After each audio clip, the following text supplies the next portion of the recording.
निगरां वज़ीर तवानाई मोहम्मद अली ने मुल्क में हर साल 589 अरब रुपए की बिजली चोरी का इंकशाफ किया है। उन्होंने साफ कह दिया है कि बिजली चोरी खत्म होने तक लोगों को सस्ती बिजली नहीं मिलेगी। उन्होंने बिजली चोरी के केसेस सुनने के लिए खुसूसी अदालतों के क़याम का इंदिया भी दिया है।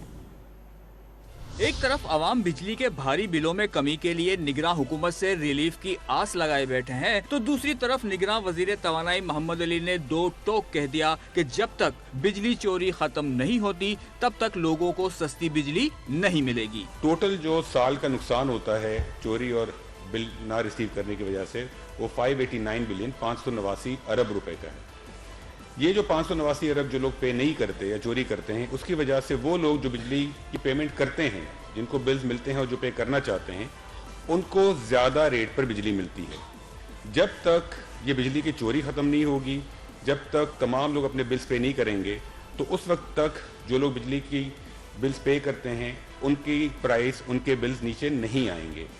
निगरां वजीर तवानाई ने न्यूज कॉन्फ्रेंस में बताया कि मुल्क में 589 अरब रुपए की बिजली सालाना चोरी होती है।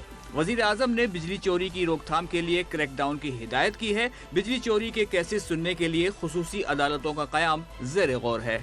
हम एक इलेक्ट्रिसिटी थेफ्ट कंट्रोल एक्ट के ऊपर काम कर रहे हैं और उसके अंदर हम जो पूरा इंफ्रास्ट्रक्चर मुल्क के अंदर जो है इन्फोर्समेंट का, उसको इस्टेब्लिश करेंगे। साथ साथ स्पेशल कोर्ट्स होंगे जिसके अंदर ये जो कंप्लेंट्स हैं और जो सजाएं हैं वो दी जाएंगी। निगरां वजीर तवानाई मोहम्मद अली ने बिजली चोरों के खिलाफ कार्रवाई का ऐलान करते हुए बताया कि मुल्क में चोरी की जाने वाली बिजली का सारा डेटा मौजूद है। बिजली चोरी कराने वाले अफसरान की फहरिस्तें भी तैयार कर ली गई हैं। सूबाई और डिविजनल सतह पर टास्क फोर्स भी बनाई जा रही हैं।